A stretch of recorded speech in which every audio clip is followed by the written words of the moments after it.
Selamat Hari Sabat sekali lagi kepada Anda semua yang sedang menyaksikan rakaman kebaktian pada Sabat yang ke-6. Anda bersama dengan Pamasih Media, Puhus Tamparuli. Kebaktian pertama adalah bacaan laporan Sekolah Sabat pada Sabat lalu akan disampaikan oleh Saudari Gladys Nisha Petir. Manakala penyampai berita misi kita pada Sabat ini akan disampaikan oleh Puan Florence Pepitu Soria. Sebagai lagu pembuka untuk kebaktian pertama pada Sabat ini, kita akan menyanyikan lagu LPMI bernomor 221, Ingat Hari Sabat. Marilah kita sama-sama menyanyikan lagu ini.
Mari berdoa dan saya akan pimpin dalam doa.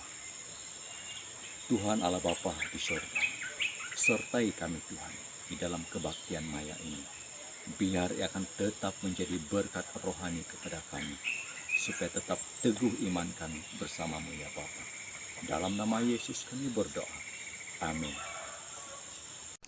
Selamat pagi dan selamat hari Sabat kepada kita semua. Pada pagi ini saya akan melaporkan acara kebaktian Sekolah Sabat Gereja SDA Puhus, Triwulan ketiga, Sabat yang kelima dan bertarik pada 31 Julai 2021. Acara Sekolah Sabat, kebaktian bermula pada jam 9 pagi. Pemimpin nyanyi Elder Doni Marujil, doa penutup Puan Miss Kelly Somboton, doa pembuka Elder Doni Marujil, pemimpin acara Elder Doni Marujil, Laporan misi disampaikan oleh Puan Miss Kelly Somoton. Laporan sekolah sahabat dilaporkan oleh Ebenezer Edson. Gitaris ialah Encik Jodin Sampai. Anggota dan kehadiran. Anggota sekolah sahabat di rumah masing-masing. Hadir tiada. Bakal anggota tiada. Tetamu tiada. Jumlah hadir tiada. Jumlah kehadiran kebaktian kedua tiada. Kebaktian kedua, pengkhotbah Elder Wilton Jibenda. Pemimpin acara Elder Doni Marujil. Doa pembuka Elder Wilton Jibenda. Doa persembahan dan bacaan persembahan dan persepuluhan Cik Nelvian Yasli. Doa penutup Elder Wilton Jibenda. Cerita kanak-kanak tiada. Diakon tiada. Acara istimewa tiada. Lagu istimewa oleh choir belia gereja SDA Puhus dan instrumental dari keluarga Encik Kuhim. Sekian laporan sekolah sahabat gereja SDA Puhus Tamparulik. Selamat pagi dan selamat hari Sabat. Tajuk cerita misi kita pada hari ini ialah Pantai atau Gurun yang diceritakan oleh Diana Fish yang berasal dari Arizona, USA. Diana ini mempunyai seorang suami dan pekerjaan mereka adalah khidmat kaunseling, dan Diana sendiri bekerja di pembangunan Advent Health, dan mereka suka menjalani kehidupan mereka di pantai Florida. Tetapi ada sesuatu yang kurang. Kami mulai berdoa kepada Tuhan memimpin kami untuk bekerja dalam pelayanan sepenuh masa bersama-sama. Kami tidak bermimpi untuk melakukan perjalanan ke tempat kawasan yang jauh daripada pantai, tapi karena sekarang ini kami tinggal bersama anak-anak atau cucu-cucu kami. Dan dalam keadaan yang kurang yakin, saya telah menghadiri persidangan yang dianjur oleh pelayanan wanita Divisi Amerika Utara. Inilah masa untuk berdoa dengan tekun dan penyerahan diri kepada Tuhan. Saya kebetulan melintas di ruangan gerai pameran persidangan Patrok Seventh-day Adventist Indiana School. Dan di sana Diana melihat beberapa tembikar buatan pelajar yang cantik. Dan Diana telah membeli 3 buah daripada tembikar-tembikar itu.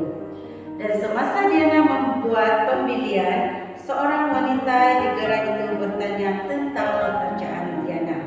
Dan ketika si Diana memberitahu bahwa dia bekerja di pembangunan, dan dia sangat teruja menunjuk wanita lain di gerai tersebut. Dia mengatakan wanita itu adalah pengarah pembangunan kami dan dia akan pensiun, katanya. Dan dia memberitahu Diana bahwa Hope Rock terletak di Arizona. Tidak mungkin akan kami pindah di sana, dia bilang Diana. Dalam pikiran Diana, saya dan suami saya suka tinggal di kawasan berair, khususnya di tepi pantai. Gurun Arizona tidak termasuk dalam sinarai tempat yang kami tinggal. 6 bulan berlalu, Diana dan Lauren, suami Diana, terus berdoa. Seorang rakan memberitahu Lauren mengenai jawatan baru sebagai profesor kerja sosial di South Adventist University di Tennessee. Dan kami mengimpikan tentang perpindahan itu. Dan Lauren telah membuat keputusan pada saat-saat terakhir untuk menghadiri sisi persidangan umum ataupun General Conference Season 2015 di San Antonio, Texas. Dan semasa Lauren berada di sana, dia telah melihat tembikar bercorak rambut kuda di kejauhan ruang pameran. Dan Lauren telah mendapati dirinya berada di gerai Brook Indiana School.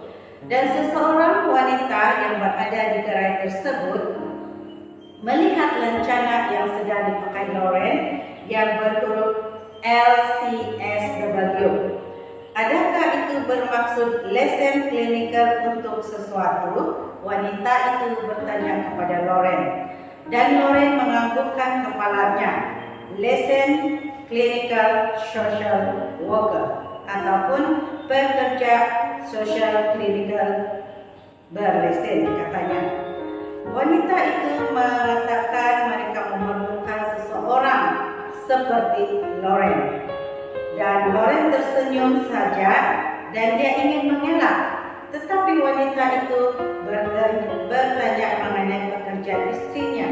Dan Loren mengatakan bahwa istrinya Diana bekerja dalam pembangunan di Hospital Florida.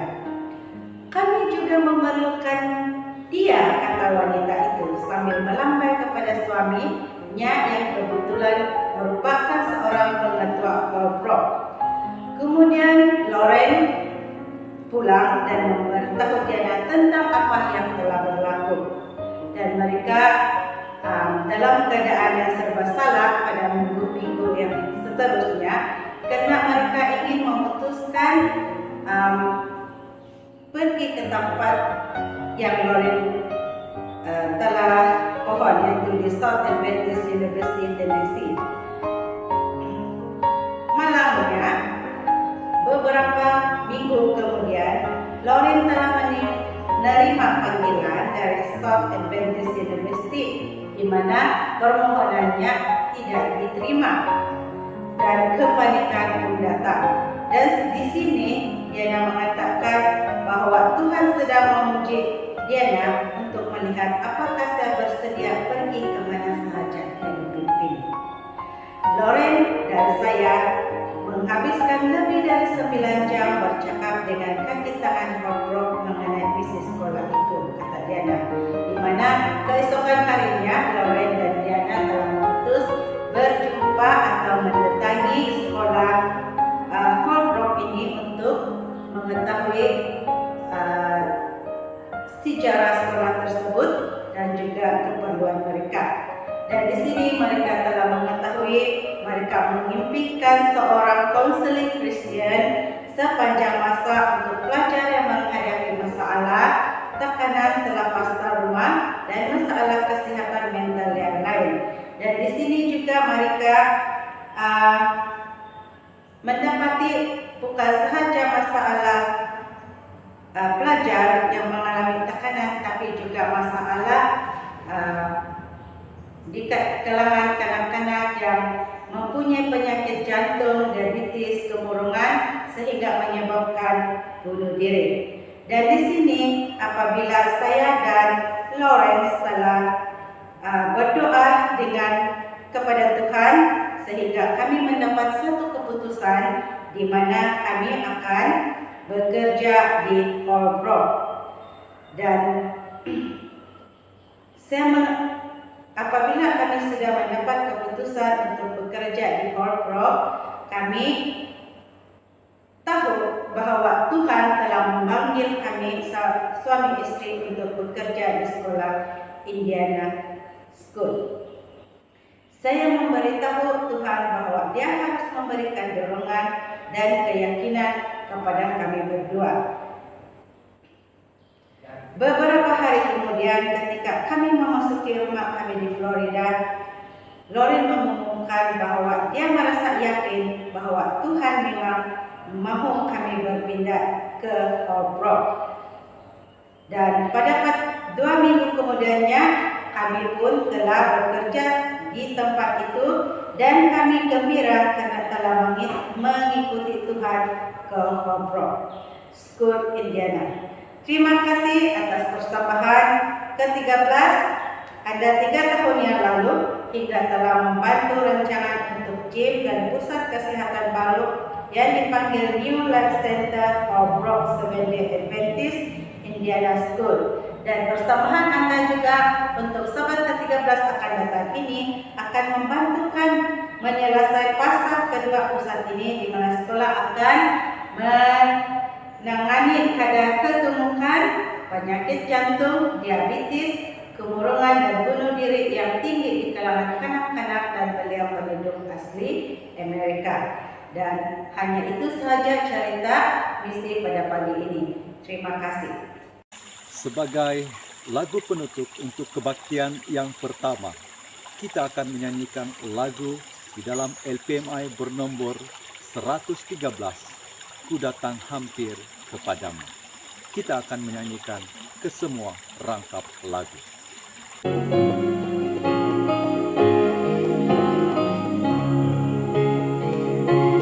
Datang hampir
syurga, terima kasih Engkau menyertai kami dari awal kebaktian kami. Teruskan bersama kami Tuhan untuk kebaktian yang kedua dan juga diskusi sekolah Sabat. Dalam nama Yesus kami berdoa. Shalom, selamat hari Sabat. Bertemu kita kembali pada Sabat ini dalam Pemasi Media, diskusi sekolah Sabat, Sabat ke-6 dengan tajuk Mencari Ketentraman dalam Hubungan Keluarga. Baik, pelajaran kali ini adalah kisah pergolakan keluarga mulai daripada Abraham kepada Ishak dan seterusnya kepada Yakub. Bersama kita untuk mendiskusikan pelajaran sekolah Sabat kita pada Sabat ini ialah Elder Jitaur, Elder Heldi dan juga Saudara Rex Willy.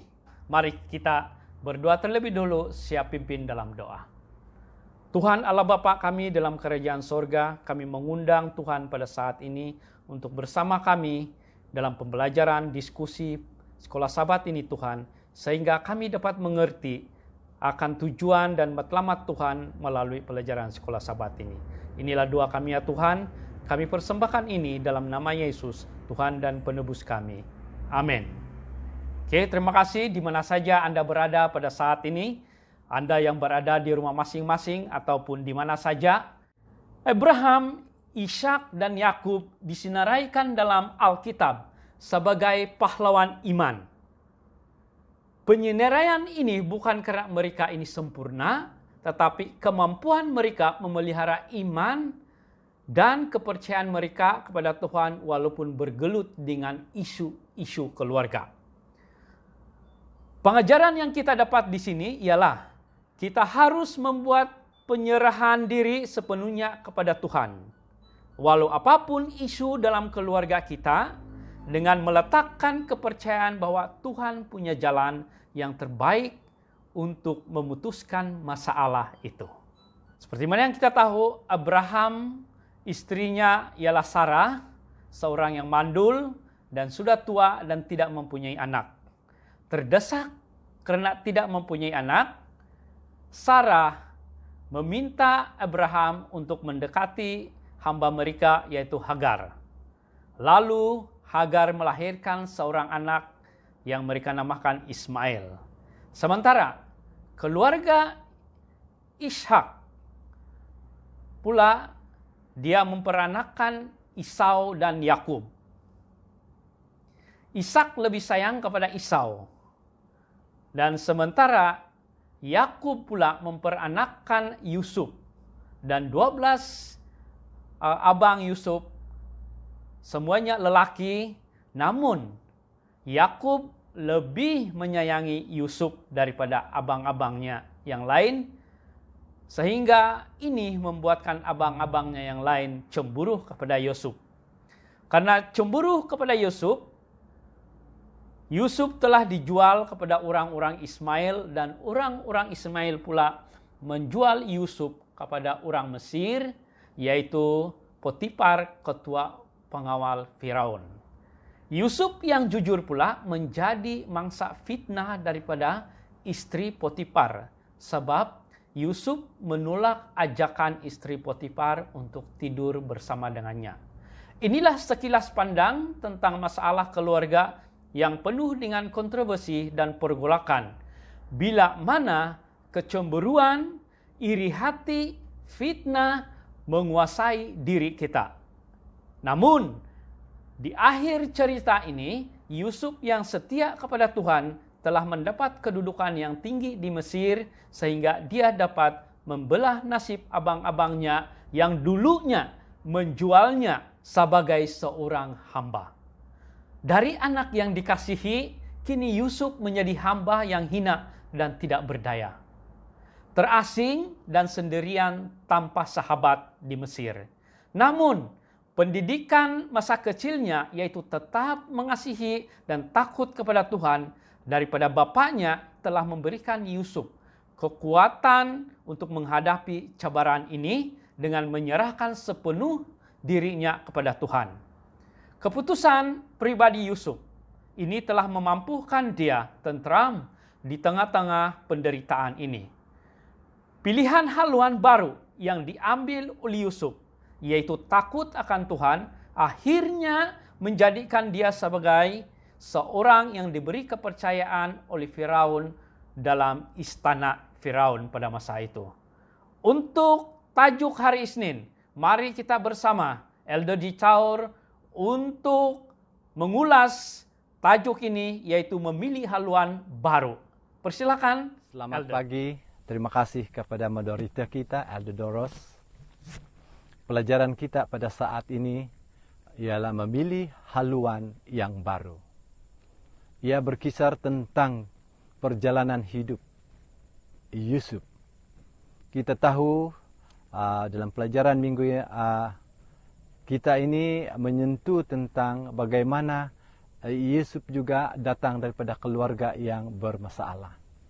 Nah, ketika Yusuf ini dijual oleh khalifah, oleh saudara beradik dia, di sepanjang perjalanan itu dia melihat kembali di mana kemah yang telah didirikan oleh bapaknya akan sekejap lagi hilang dalam pandangan Yusuf.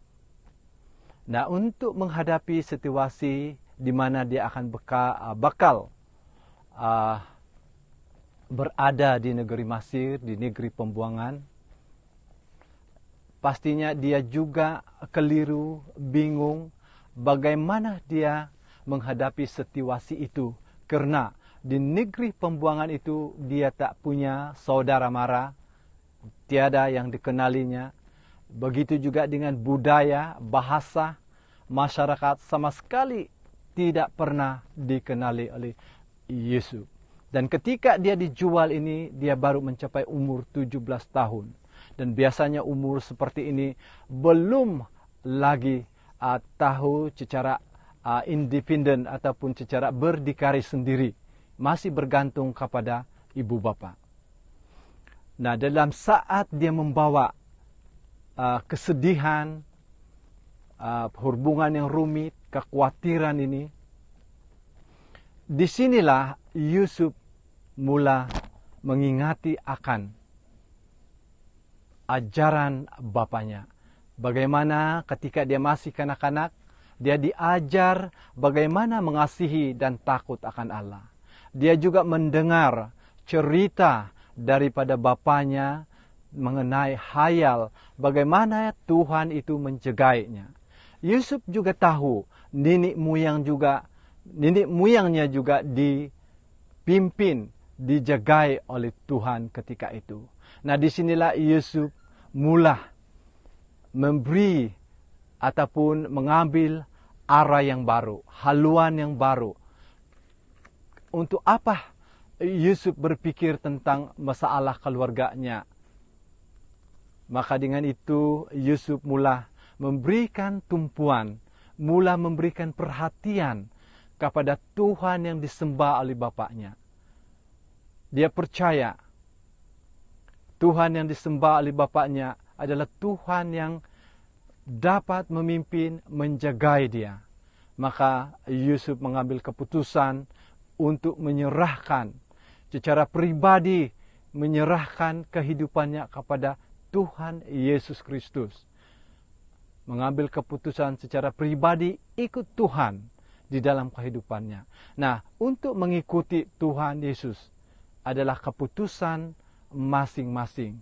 Bukan daripada sesiapa untuk menyarankan kita mengikuti Tuhan, tetapi daripada keputusan kita.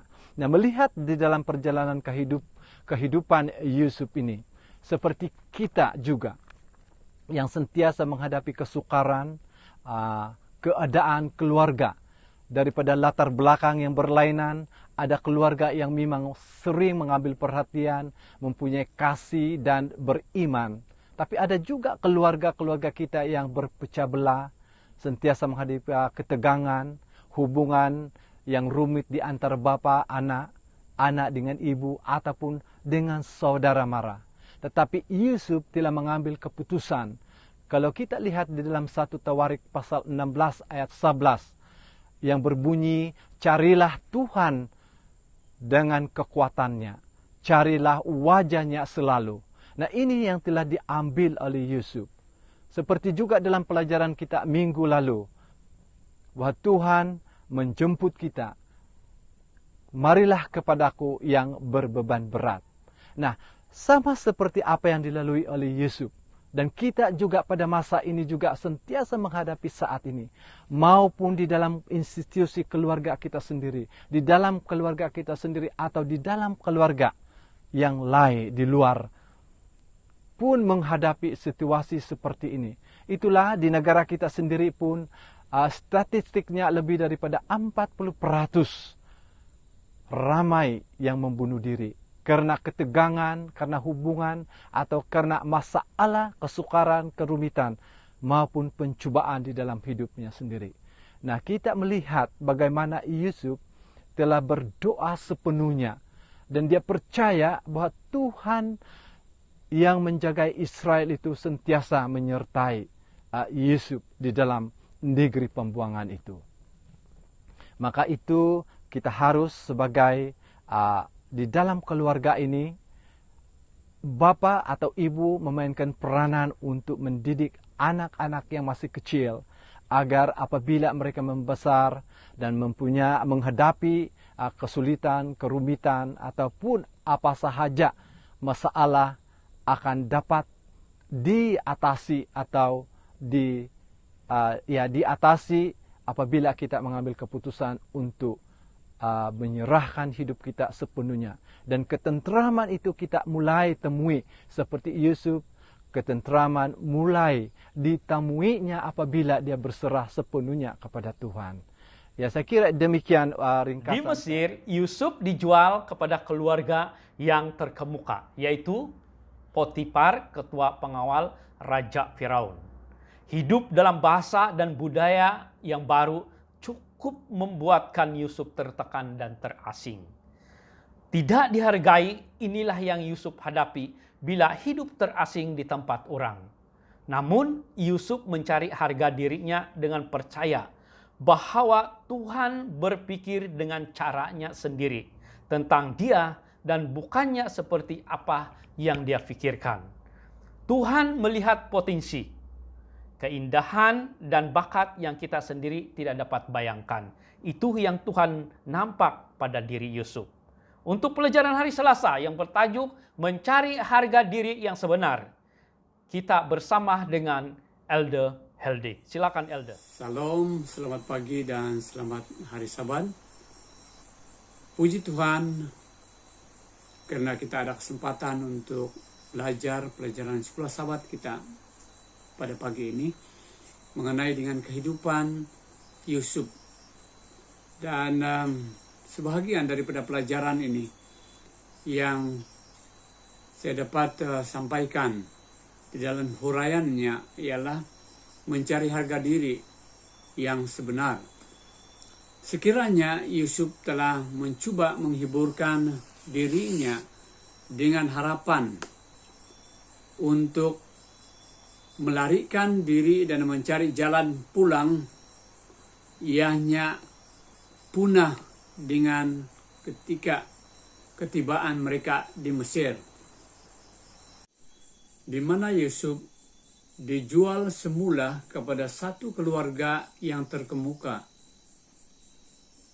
Di dalam Kejadian 39 ayat 1 memberitahu kita bahwa Potifar, seorang Mesir, pegawai istana Firaun, ketua pengawal raja, membeli dia dari tangan orang Ismail.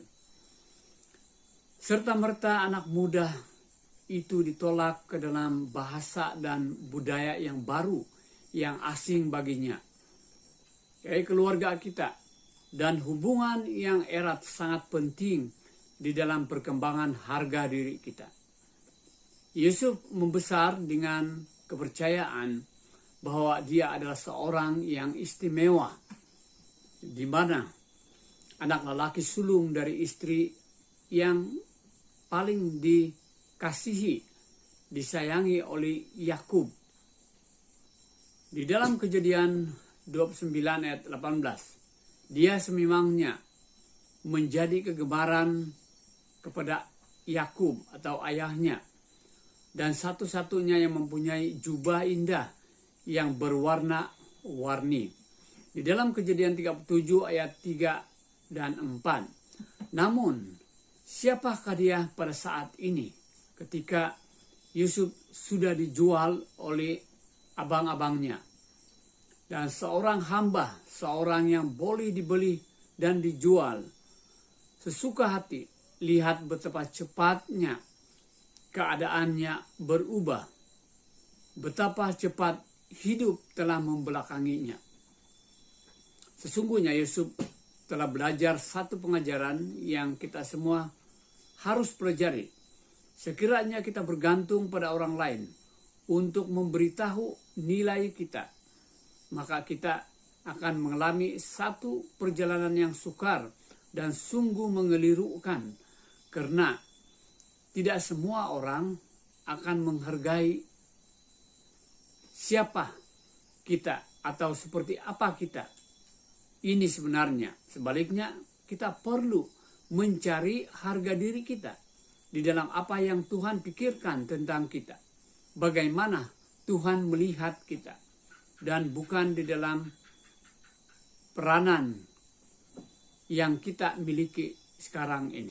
Tuhan memandang kita masing-masing dengan gelas kaca berwarnakan kasih kurnia-Nya.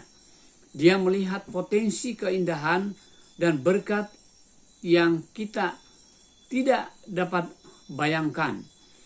Pada akhirnya, Dia bersedia untuk mati bagi kita, agar kita memperolehi kesempatan untuk menjadi seperti apa yang kita telah diciptakan, walaupun keberdosaan dan harga tinggi yang dibayar untuk menebus kita ditunjukkan di kayu salib, yang menunjukkan betapa tinggi nilai dan berharga kita kepada Tuhan.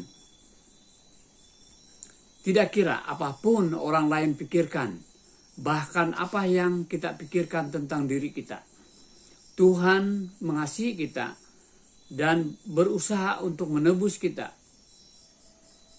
Bukankah hanya dari kuasa dosa, bukan hanya daripada kuasa dosa, tetapi juga daripada kematian kekal yang Dia bawa bersama. Oleh itu, saudara dan saudari, kita oleh itu persoalan utamanya adalah selalu sama. Bagaimana kita memberi respon kepada realiti kasih Tuhan seperti yang dinyatakan di dalam Yesus. Tuhan memberkati Yusuf sehingga dia naik ke tahap yang dia sendiri tidak bayangkan sewaktu berada di rumah Potifar. Namun, istri Potifar membuat masalah dengan Yusuf. Dia menyukai Yusuf dan menggoda Yusuf supaya tidur bersamanya. Yusuf tetap dengan prinsip Alkitabiahnya, walaupun istri Potifar berulang kali menggodanya. Yusuf telah belajar hidup di hadirat Tuhan. Inilah yang membuatkan Yusuf dapat melawan godaan istri Potifar ini. Yusuf berkata kepada istri Potifar, manusia melihat apa yang di depan mata, tetapi Tuhan melihat apa yang di dalam hati. Untuk pelajaran Rabu dengan tajuk mempunyai hubungan menurut cara Tuhan, kita persilakan saudara Rex Willy untuk mengulasnya. Silakan, Rex. Terima kasih, moderator. Selamat pagi dan selamat hari Sabat kepada kita semua. Bertemu kembali dalam channel Pamasi Media Puhus Tanpa Rulik. Dan cerita pada hari Rabu ini secara ringkasnya mengisahkan tentang Yusuf yang telah dijual di Mesir dan dibeli oleh seorang pegawai Firaun, yaitu Potifar.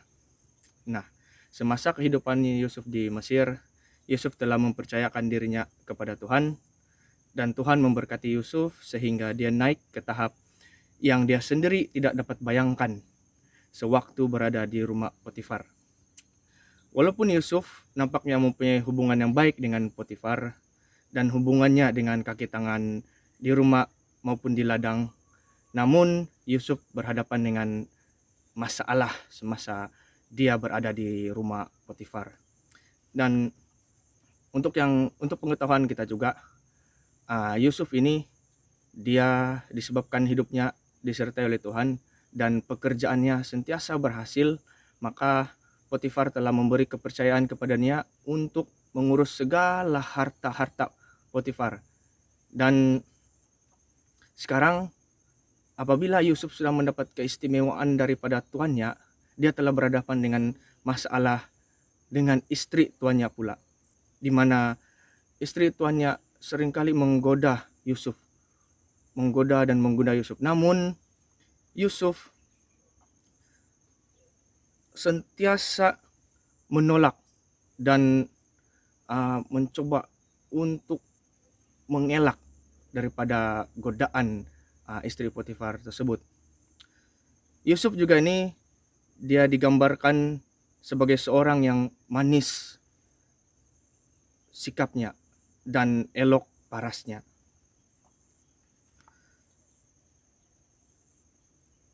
Nah, istri Potifar dia seringkali mengejar Yusuf. Namun Yusuf berusaha untuk menjelaskan motif kepada pilihan yang dibuatnya. Dan kadang-kadang Yusuf memberitahu bahwa perbuatan itu adalah satu kejahatan yang besar dan juga dosa terhadap Allah. Namun istri Potifar tidak menghiraukan itu, mengendahkan kata-kata Yusuf. Dia tetap dengan niatnya untuk menggoda Yusuf. Nah, Yusuf menyadari bahwa dia tidak dapat mengawal pilihan orang lain, namun dia memutuskan untuk hidup, mengasihi, dan memperlakukan orang-orang di sekelilingnya dengan cara yang dia akan memuliakan Tuhan. Yusuf belajar hidup di hadirat Tuhan. Pengertian inilah yang membantu Yusuf melawan pencobaan. Nah, jadi secara ringkasnya, itulah yang saya dapat sampaikan buat saudara dan saudari. Terima kasih, moderator. Yusuf menderita karena keputusannya yang berprinsip. Kemarahan istri Potifar kepada Yusuf sebab tidak melayan kemauannya membuatkan dia difitnah oleh istri Potifar dengan tuduhan yang palsu, yaitu Yusuf dituduh coba menyentuhnya. Yusuf dipenjarakan karena kejujurannya. Nah, inilah kehidupan di planet bumi ini yang tidak adil. Kebaikan tidak selalunya diberikan ganjaran, dan kejahatan pula tidak selalu dihukum dengan segera. Untuk membincangkan tajuk pelajaran Kamis ini, yaitu pergolakan besar pada jarak dekat dan bersifat pribadi, kita minta Elda Jitaur untuk memberikan ulasannya. Silakan Elda. Ya, pelajaran kita pada Kamis ini masih berkisar tentang kehidupan Yusuf. Dan kita mengetahui Yusuf sebelum ini juga masih mencari identitinya. Kalau dilihat daripada saudaranya, dia hanya seorang budak yang dibenci.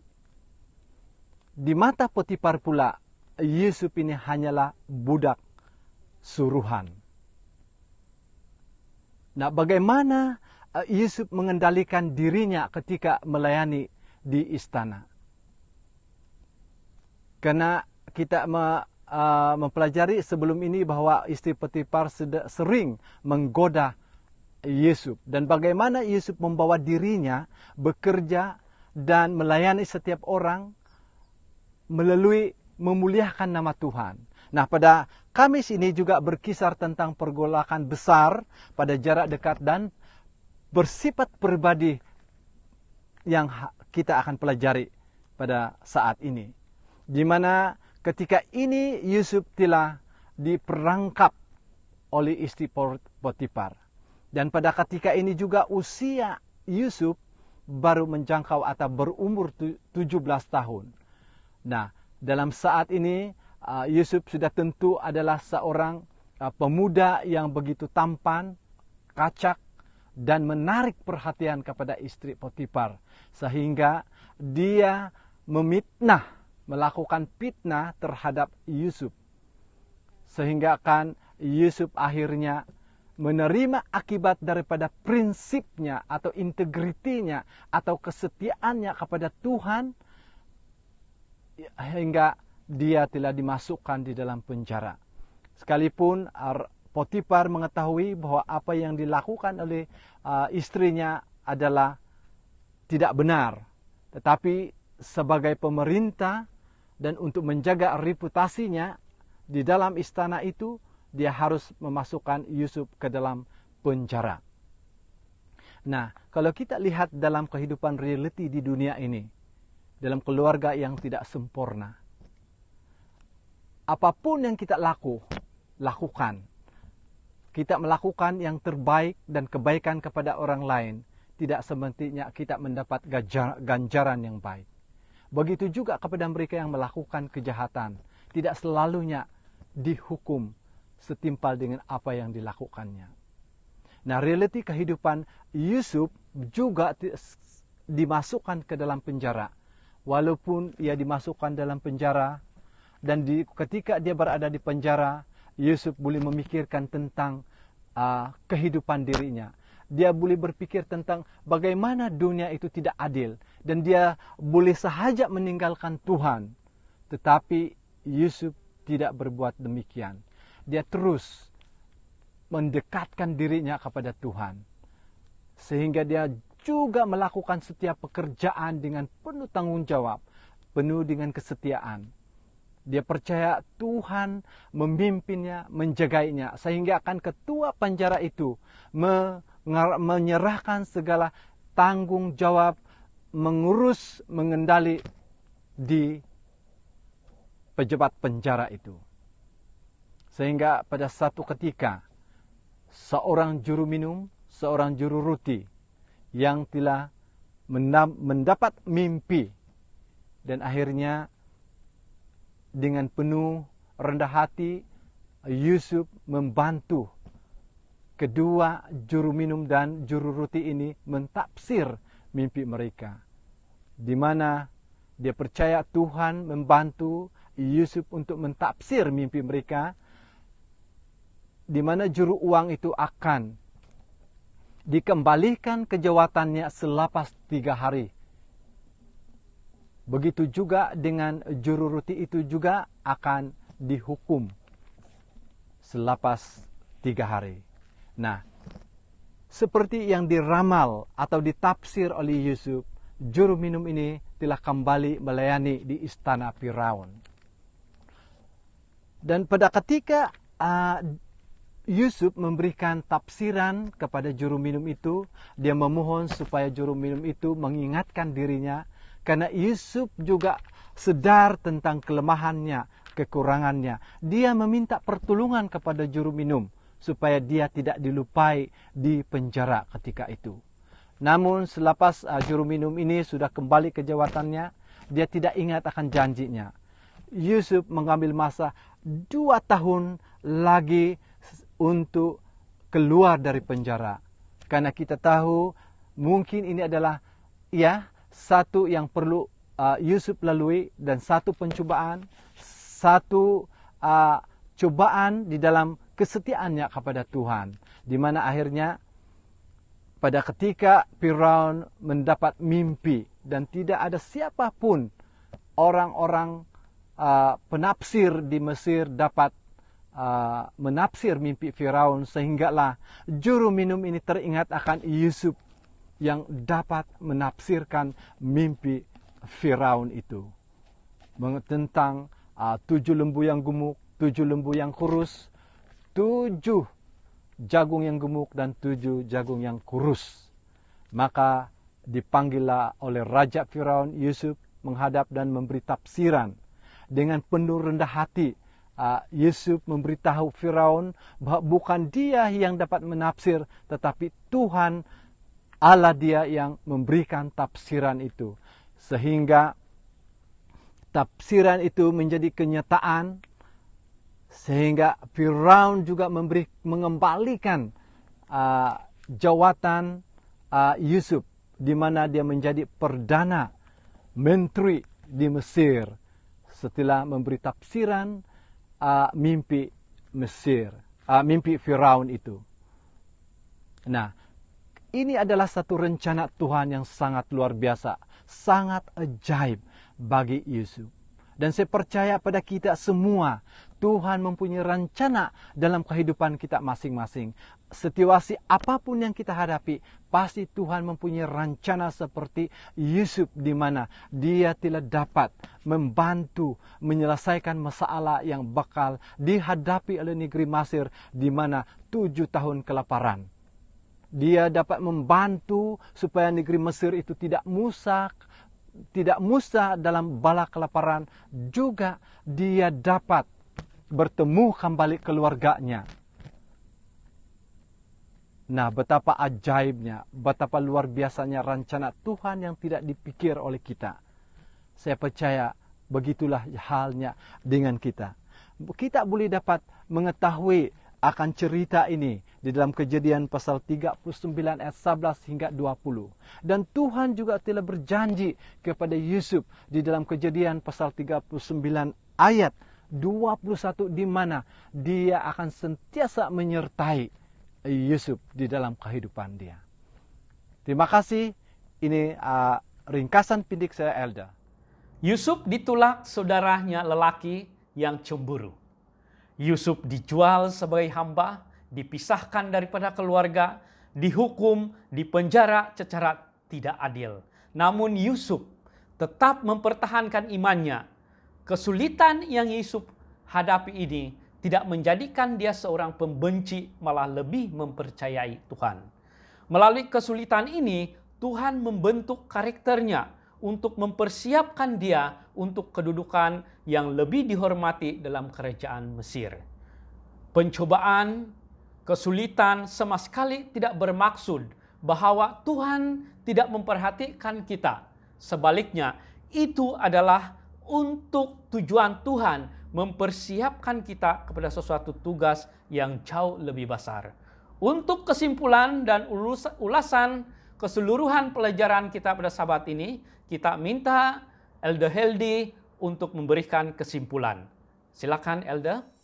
Baik, dalam pelajaran kita pada pagi ini, mungkin saja dalam keluarga kita boleh jadi tidak ideal. Tetapi Yusuf memberi satu pengharapan bagi kita, di mana Yusuf 13 tahun di dalam perbudakan di Mesir. Namun Yusuf tetap menjadi pemenang dan percaya dengan cara Tuhan. Kenapa Yusuf begitu? Karena dia didapati benar. Waktu berpeluang yang ditawarkan oleh istri Potifar. Tetapi Yusuf percaya bahwa itu bukan cara Tuhan. Dan kita juga sedang dipersiapkan Tuhan menjadi pemimpin dan pemenang di dalam setiap pencobaan. Walaupun kita di dalam keluarga yang tidak ideal, kita tetap bersandar sepenuhnya kepada Tuhan. Seperti Yusuf. Yusuf telah menilai apakah tawaran istri Potifar itu dari Tuhan ataupun daripada setan. Dan Yusuf menolak kepentingan dirinya sendiri. Yusuf juga selalu bersandar pada kuasa Tuhan. Mari kita juga belajar daripada kehidupan Yusuf di dalam keluarga kita dan di dalam bermasyarakat. Semoga pelajaran ini menjadi berkat bagi setiap kita. Tuhan memberkati. Terima kasih Elder Heldi dengan kesimpulan yang Elder sudah sampaikan sebentar tadi. Mari kita berdoa bersama untuk menutup pelajaran kita pada Sabat ini. Mari kita berdoa. Tuhan Allah Bapa kami dalam kerajaan sorga, Tuhan kami yang penuh kasih. Pada Sabat ini Tuhan kami mengucap syukur kepadamu sebab pelajaran sekolah Sabat ini telah mengingatkan kami bahwa apapun rintangan, apapun masalah dalam keluarga kami, kalau kami bawakan semua itu di hadapan-Mu Tuhan, Tuhan ada cara yang begitu indah untuk memberikan kami kelegaan menghadapi masalah itu, sehingga masalah itu akan selesai dan kami akan mendapati bahwa Tuhan adalah sumber daripada kedamaian kami bila kami datang kepada Tuhan, menyerahkan segala perkara masalah dalam hidup kami. Terima kasih ya Tuhan. Inilah doa kami dalam nama Yesus, Tuhan penebus kami. Amin. Angkat nafiri dan bunyikanlah, Yesus mau datang segera. Nyanyi musafir dan pujikanlah, Yesus mau datang segera.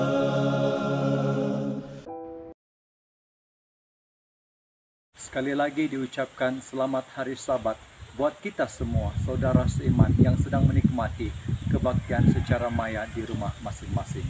Untuk Sabat ini kita akan dilayani oleh bacaan persembahan dan persepuluhan oleh Encik Mahir Salimun. Dan Sabat ini, Pastor Daerah Kapa, Pastor Wilban Gondolos akan melayani kita melalui khotbah pada Sabat ini. Sebagai lagu pembuka kebaktian kedua kita pada Sabat ini, kita akan menyanyikan lagu LPMI bernomor 199, Tuhan Batu Karang Kita.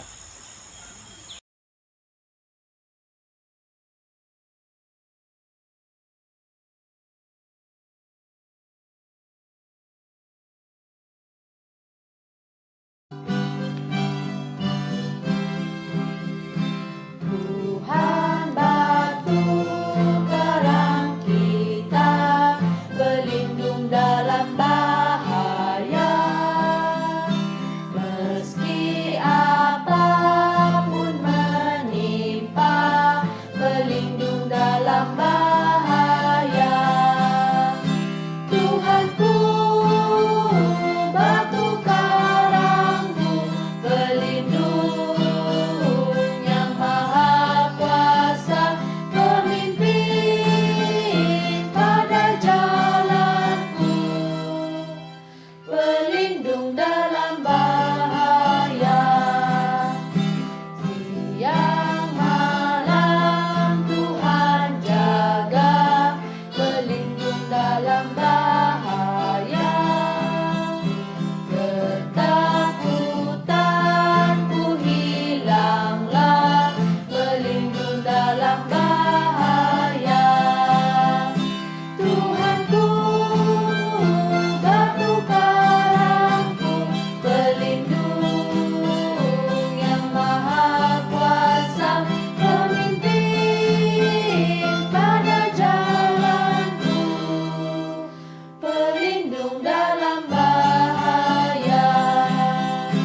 Tuhan serta dalam taufan, pelindung dalam bahaya. Dia selalu meluputkan, pelindung dalam bahaya. Tuhanku, batu karangku, pelindung yang maha kuasa, pemimpin pada jalanku, pelindung dalam bahaya. Oh batu karang yang teguh, pelindung dalam bahaya. Engkau saja penolongku, pelindung dalam bahaya. Tuhanku, batu karangku, pelindung yang maha kuasa, pemimpin pada jalanku, pelindung dalam bahaya. Sabat ini kami terus menikmati banyak berkat-Mu bersama-sama dengan keluarga kami melalui kebaktian maya kami pada Sabat ini. Apa juga yang kami rasakan adalah satu kebersyukuran kami kepadamu ya Tuhan. Tuhan, ampunilah segala dosa dan kesalahan kami Tuhan. Dalam kelemahan kami, dalam sifat kami yang penuh dosa, biarlah kami senantiasa layak di hadapan-Mu. Sebentar lagi, Pastor Wilbon, Pastor Daerah Kapa, akan melayani kami melalui firman Tuhan yang akan pasti menguatkan kami. Dalam nama Yesus kami berdoa. Amin. Selamat Hari Sabat saya ucapkan kepada kita semua. Bacaan persembahan dan persepuluhan Sabat ke-6 7 hari bulan 8 2021. Tajuk bacaan persembahan dan persepuluhan kita, saat Joseph Bath menempatkan Tuhan yang terutama. Joseph Bath dianggap orang gila ketika dia menempatkan Tuhan yang terutama. Meski begitu, dia tidak menyerah. Apa yang dapat kita pelajari dari Joseph Bath sekarang yang akan membantu kita mendahulukan Allah dalam kehidupan kita sendiri. Dia adalah seorang kapten kapal laut pertama kali mendengar perkabaran William Miller tentang kedatangan Kristus yang segera. Dia yakin dan benar Bath adalah jenis orang yang menempatkan Tuhan yang terutama dalam segala hal. Jadi dia memberikan tenaganya, uangnya, dan bahkan menjual rumahnya untuk membantu menyebarkan berita tentang kedatangan Yesus yang kedua kali. Namun, dia harus membuat pengorbanan pribadi yang sangat besar, yaitu ketika putranya menolak perkabaran tersebut dan meninggalkan rumah dengan marah untuk melalui carrier di laut lepas. Bath tidak menyerah bahkan ketika semua yang diharap tidak terjadi. Tahun 1843 datang dan pergi dan Kristus tidak kembali. Kemudian, kecewa besar tahun 1844 menggoncangkan iman Bath dan pengikut Miller yang lain. Mereka menjadi bahan tertawaan bagi orang-orang di sekitar mereka dan dipaksa untuk membangun kembali kehidupan mereka dalam kemiskinan total setelah pengorbanan segalanya untuk tujuan tersebut. Tetapi kesulitan selalu ada. Suatu hari Bath tidak punya apa-apa untuk dimakan di rumah. Dia memohon kepada Tuhan dan berjanji untuk tetap setia apapun yang terjadi. Hari itu sebuah envelope datang dengan cukup uang untuk menampungnya. Tuhan telah mengiklami seorang untuk mengirimkan uang itu sebagai persiapan untuk hari yang paling diperlukan Bath. Sewaktu dia terus belajar dengan teman-temannya, Bath menemukan kebenaran Sabat hari ke-7 dan membangkitkannya kepada rekan-rekan seimannya. James dan Ellen White, kelompok kecil pemimpin ini, segera mendirikan gereja Masih Edwin hari ke-7 yang telah tumbuh menjadi gerakan di seluruh dunia saat ini. Joseph Bath telah menempatkan Tuhan yang terutama. Bahkan ketika dia ditertawakan, keberaniannya menginspirasikan kita hari ini. Yesus menyerahkan segalanya untuk menebus kita, dan kasih-Nya memaksa kita untuk mengutamakan kerajaan-Nya dalam kehidupan kita sendiri. Saat diakon mengumpul persembahan persepuluhan, kita ditantang untuk menempatkan Tuhan yang terutama. Sekarang ini kita memungut persembahan di rumah kita masing-masing, persepuluhan dan persembahan. Sekarang mari kita bersatu dalam doa. Bapa Surgawi, kami menyembah-Mu pagi ini dengan persepuluhan dan persembahan kami. Kami berdoa untuk keberanian agar menempatkan Engkau yang terutama dalam hidup kami. Dalam nama Yesus kami berdoa. Amin.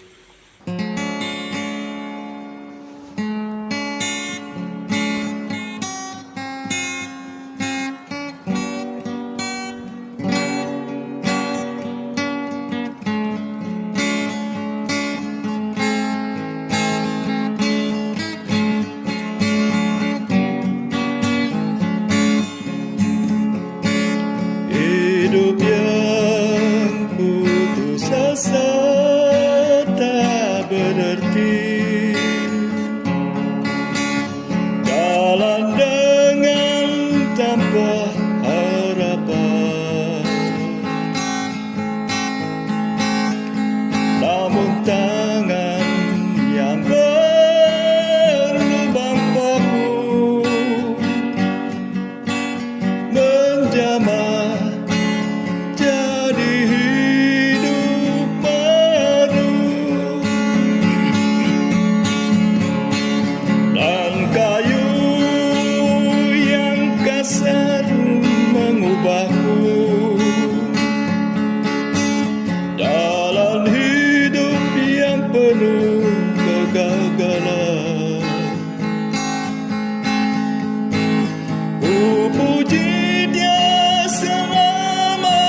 yang suci sudah mengalir di Kalvari. Bila zaman berlalu, dunia menderu, ku tetap pegang salib itu.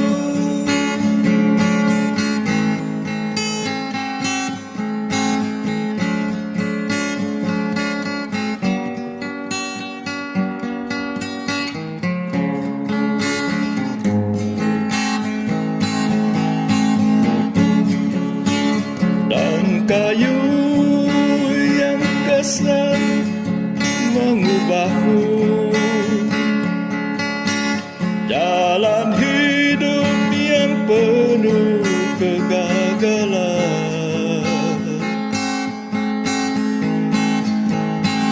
Ku puji Dia selama-lamanya, sebab salib mengubah hidupku.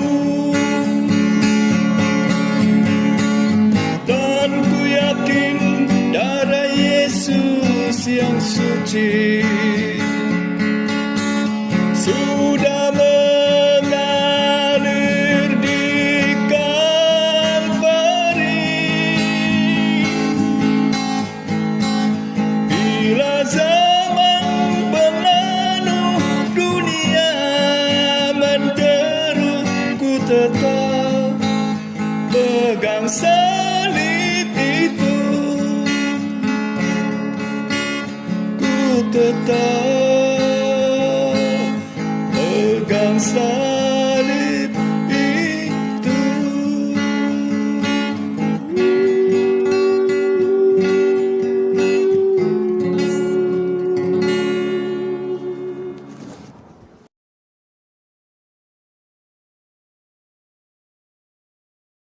Salam sejahtera dalam Yesus Kristus. Saya doakan Anda semua dalam keadaan yang baik selalu. Pada kali ini saya ingin membawa satu pelajaran dari firman Tuhan yang bertajuk Makan Bersama Tuhan. Pernahkah Anda mendengar peristiwa di dalam Alkitab di mana Tuhan datang bertemu dengan seseorang dan makan bersama-samanya? Saya ingin mengkongsikan satu ayat di dalam Alkitab di Wahyu pasal 3 ayat 20. Berbunyi seperti ini. Dengarlah, aku berdiri di hadapan pintu sambil mengetuk. Jika seseorang mendengar suaraku dan membuka pintu, aku akan masuk ke rumahnya. Aku akan makan bersamanya dan dia bersamaku. Ayat ini terdapat di dalam salah satu daripada message pesanan-pesanan Yesus kepada jemaat di Asia Tengah pada zaman di abad pertama. Jemputan ini ditujukan kepada jemaat yang tinggal di kota Laodikia. Mereka merasa lengkap, mereka rasa cukup dari segi kerohanian. Yesus menjemput untuk membuka pintu rumah mereka agar Tuhan Yesus dapat masuk dan makan bersama-sama dengan mereka.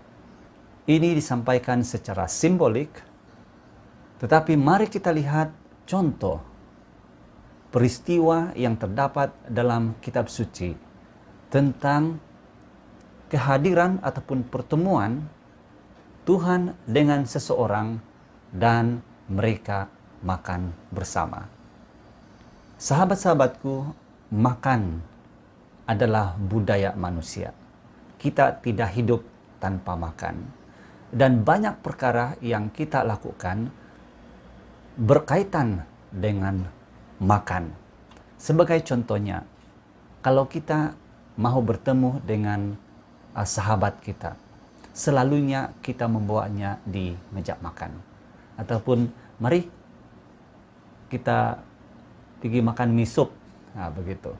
Ataupun di KFC lah, ataupun di Navita lah, ya sebagai contoh ya. Ataupun di tempat itu, ataupun di tempat ini. Karena selalunya satu pertemuan itu akan berjaya jika dilakukan di meja makan. Hampir semua jenis rundingan dapat dicapai di meja makan. Sebagai contohnya, business deal, rundingan perniagaan, ataupun mungkin dating, ya, tentang hubungan antara lelaki dan perempuan. Biasanya tercapai di meja makan. Di dalam Alkitab, makan atau makanan ini banyak kali disebut. Contohnya di dalam Kejadian pasal 1. Selepas sahaja penciptaan dunia ini selesai, Tuhan memperkenalkan makanan untuk manusia. Tetapi di pasal yang ketiga, kejatuhan manusia ke dalam dosa pun oleh karena makanan. Dan ketika Tuhan Yesus turun ke dunia, dan setelah dia dibaptiskan dan sebelum dia memulihkan ministrinya, pencobaan Yesus adalah tentang makanan.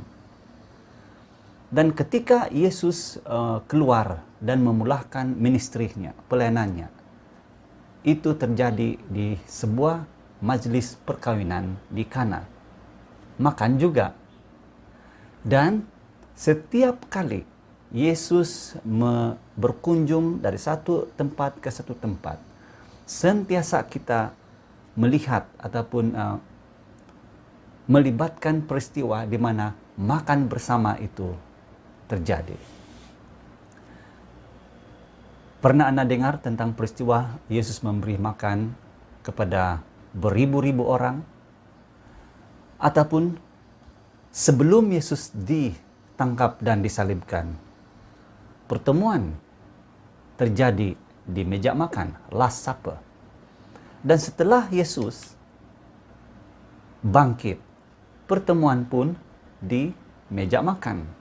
Dan di dalam Alkitab amat menarik sekali bahwa kedatangan Yesus Kristus itu umpama sebuah perkawinan. Dan semua yang terselamat itu dijemput untuk menghadiri jamuan makan, jamuan perkawinan anak domba. Di dalam buku Injil sahaja terdapat 90 kali ayat yang menyebut tentang makan ini. Dan saya percaya di seluruh kitab suci, budaya makan ini sentiasa kelihatan. Anda boleh ceknya sendiri ya. Lebih daripada 100, mungkin lebih daripada 200 kali. Makanan ataupun makan ini disebutkan. Mari kita lihat dalam Ulangan pasal 8 ayat 3. Apa kata Tuhan tentang makanan ini? Dia merendahkan hatimu, membiarkan kamu lapar dan memberi kamu makan manna, yaitu makanan yang belum pernah dikenali, baik oleh kamu maupun oleh nenek moyangmu, supaya kamu sadar bahwa manusia hidup bukan dengan roti saja, tetapi dengan setiap firman yang keluar dari mulut Tuhan. Tuhan sendiri mengaitkan makanan ini tentang ketergantungan kita kepada Tuhan, baik dari segi ketergantungan fisikal maupun spiritual kepada Tuhan. Terdapat satu peristiwa di dalam Kejadian pasal 18 di mana Tuhan menampakkan dirinya kepada Abraham. Kalau kita bermula membacanya di ayat yang pertama, pasal 18 ini, Tuhan menampakkan diri kepada Abraham dekat pokok-pokok oak Mamre semasa dia duduk di pintu kemahnya sewaktu hari paling panas. Dan kalau sekiranya kita teruskan pembacaan dalam ayat-ayat seterusnya, dikatakan setelah itu Abraham membawa dadi, air susu, dan anak lembu yang telah disediakan. lalu menyajikannya di hadapan para tetamunya itu. Sementara mereka makan, dia berdiri berdekatan dengan mereka di bawah pokok itu. Secara ringkasnya, kisah itu terjadi di Mamre ketika Abraham berehat-rehat di kemahnya. Tuhan menampakkan dirinya, dan mengikut konteks besarnya itu adalah Tuhan sendiri dan ditemani oleh 2 malaikat.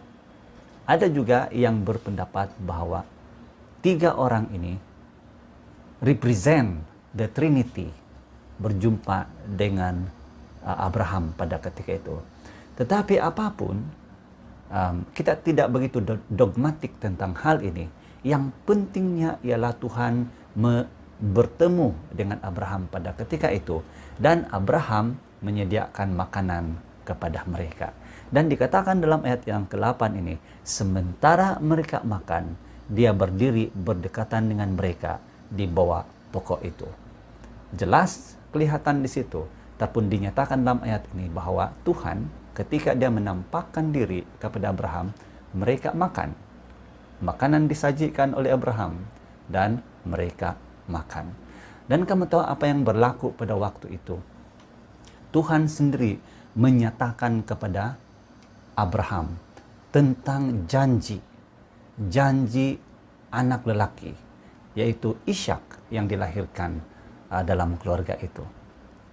Dan pada masa yang sama juga, kalau kita teruskan membaca di ayat-ayat seterusnya, disitulah juga ditegaskan lagi, dikukuhkan lagi apa yang dikatakan oleh Tuhan tentang perjanjian dia dengan Abraham, bahwa Abraham akan menjadi bangsa yang besar dan kuat, dan melaluinya semua bangsa di bumi akan diberkati. Kalau kita lihat di sini, pertemuan di antara Tuhan dan Abraham pada ketika itu melibatkan makan, dan janji telah diteguhkan. Ketika Yesus menghadiri satu jamuan perkawinan di Kana, kita mengetahui ceritanya bahwa pada waktu itu Yesus menukar air menjadi anggur. Dan dikatakan itulah mukjizat Yesus yang pertama dilakukannya di Kana, Galilea.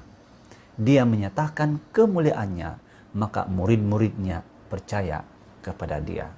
Di dalam budaya orang-orang Yahudi, kalau sekiranya makanan tidak cukup, minuman tidak cukup dalam majelis perkawinan, itu adalah satu masalah.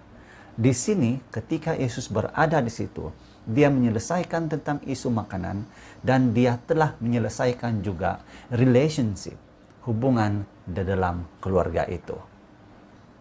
Di dalam buku Injil juga kita boleh melihat satu peristiwa di mana Yesus memberi makan seramai 5.000 orang. Dan saya percaya bahwa pada ketika itu Yesus pun makan bersama-sama dengan mereka. Petikan ayat itu mengatakan seperti ini. Yesus berkata, "Bawalah makanan itu kepadaku." Dan dia menyuruh orang ramai itu duduk di atas rumput. Setelah mengambil 5 buku roti dan 2 ekor ikan, dia mengadah ke langit dan mengucap syukur kepada Allah. Kemudian dia memecah-mecahkan roti itu dan menghulurkannya kepada murid-muridnya untuk diberikan kepada orang ramai itu. Dan kalau kita lihat di sini, bukan sahaja Yesus memenuhi keperluan fisikal orang ramai pada waktu itu dengan menyediakan makanan, dia juga menyediakan keperluan rohani mereka. Suatu ketika di Yerusalem, Tuhan Yesus bertemu dengan Zakheus. Dan ini terdapat dalam Lukas pasal 19 ayat 5. Dikatakan, "Zakheus, turunlah dengan segera, karena pada hari ini aku harus menumpang di rumahmu." Dalam budaya orang-orang Yahudi, jika tetamu datang ke rumahnya, selalunya mereka akan menyediakan makanan daging. Dalam makanan seharian, biasanya keluarga orang-orang Yahudi hanya menyediakan roti dan sayur dan susu sahaja. Tetapi menurut catatan para sarjana Alkitabiah dan kajian tentang budaya orang Yahudi ini, setiap kali ada tetamu datang ke rumah keluarga Yahudi itu, pasti mereka akan menyediakan makanan yang enak. Dan salah satu menunya ialah daging. Saya percaya pada waktu ini Zacchaeus pun menyediakan makanan yang sama. Tetapi apapun jenis makanan pada waktu itu, Yesus berjumpa, membina relationship, membina hubungan dengan ketua pegawai pemungut cukai di Yerusalem pada waktu itu, yaitu Zacchaeus, dengan datang ke rumahnya dan makan bersama-sama dengan dia. Dan kalau kita lihat peristiwa ataupun contoh peristiwa yang saya sebutkan tadi, perkawinan di Kana, hubungan keluarga dikukuhkan. Yesus memberi makan kepada 5.000 orang, hubungan sesama manusia dikukuhkan. Dengan Zacchaeus, Tuhan Yesus telah membina hubungan dengan dia secara pribadi. Dan kalau kita lihat di sini, makan ataupun makanan di dalam Alkitab memberi makna yang sangat signifikan sekali. Ia berbicara tentang relationship. Ia berbicara tentang hubungan antara Tuhan dan manusia. Tuhan Yesus menggunakan kebiasaan ini, yaitu makan bersama ini, untuk menjalinkan hubungan dengan manusia. Janji diteguhkan melalui keluarga Abraham. Dan ketika Tuhan bertemu dengan manusia, dan selalunya sewaktu makan, artinya Tuhan berkenan dengan manusia. Kalau kita perhatikan kisah tentang bagaimana Matius menjadi murid Yesus, ia berakhir di meja makan. Artinya, makanan ini ataupun makan ini pun dikaitkan dengan pemuridan. Artinya, dengan kata lain, ketika makan bersama itu berlaku, hubungan dipulihkan, hubungan dibina di antara satu sama lain. Sebab itulah kita boleh melihat di sini bahwa Tuhan menggunakan kebiasaan makan bersama ini untuk mencipta ataupun membina ataupun memperkukuhkan hubungan kita, bukan saja dengan sesama, tetapi kepada Tuhan. Kalau kita lihat pelayanan Yesus yang terakhir di dunia ini, sebelum dia disalibkan, dia memanggil murid-muridnya makan bersama dan meneguhkan lagi janji pengharapan keselamatan kepada murid-muridnya pada ketika itu.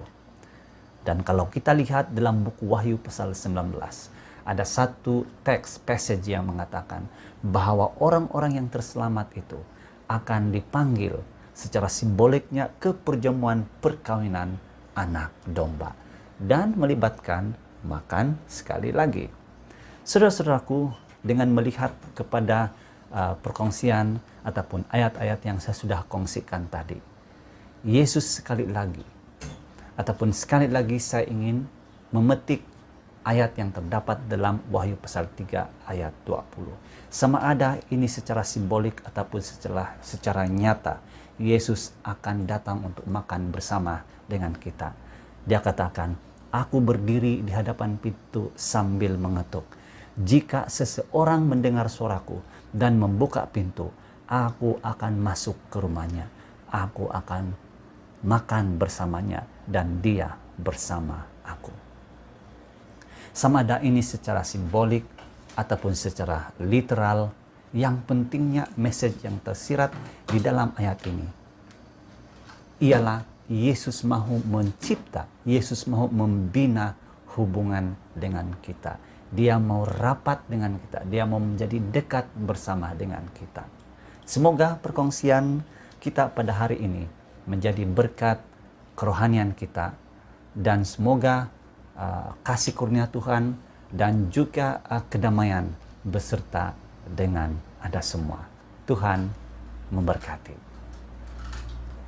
Terima kasih kepada Pastor Daerah Kapa, Pastor Wilbon Gondolos dengan khotbah yang disampaikan pada Sabat ini. Sometimes the shadows gather and mists obscure the way. Sometimes the clouds grow heavy and darken all the day. How precious to remember our Father's loving care, that He still loves His children and He answers prayer. Keep on believing, God will answer prayer. Keep on believing, never despair. Though you be heavy laden and burdened down with care, remember God still loves you and He answers prayer. Kadang bayang dan kabus menyurami hidup, dan awan gelap bertambah di dalam hidupku. Tapi amat berharga, ingat kasih Bapa, pelihara anaknya dan jawab doa. Setia beriman, ya jawab doa. Setia beriman, jangan gusar. Walaupun berat beban, tanggung jawab banyak. Ingat Dia cinta selalu dan jawab doa. Kadang tugas yang baik temui kegagalan, dan tentangan pun ada menghalangi jalan. Tapi amatlah manis, Tuhan selalu ada, karena kasih-Nya selalu dan jawab doa. Setia beriman, ya jawab doa. Setia beriman, jangan gusar. Walaupun berat beban, tanggung jawab banyak. Ingat Dia cinta selalu dan jawab doa.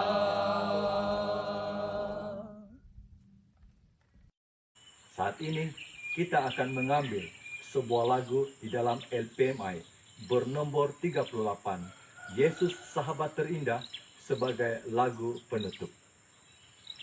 Kita akan menyanyikan semua rangkap lagu.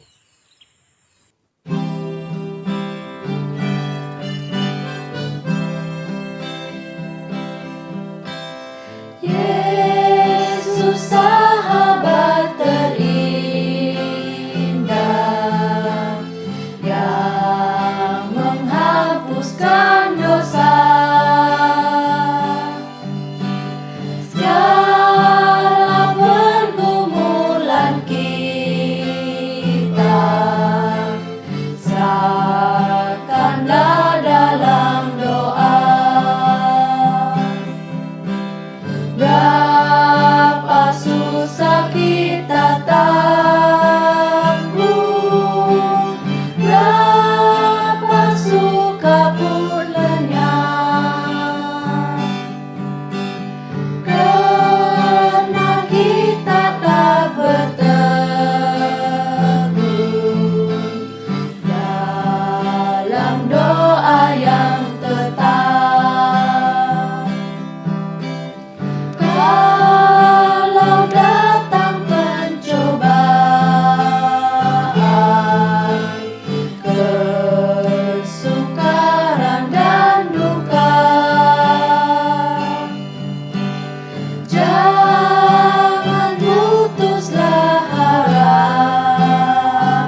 Mari kita berdoa bersama-sama. Bapa di sorga, Tuhan yang baik, Tuhan yang penuh kasih, kiranya Tuhan memberkati kami semua pada hari ini dan memperkasakan kami serta melembutkan hati kami supaya kami membuka pintu-pintu hati kami dan membiarkan Yesus tinggal dalam hidup kami. Inilah doa kami di dalam Yesus Kristus. Amin. Kita jumpa lagi untuk kebaktian Maya pada Sabat depan bersama dengan Pamasi Media Puhus.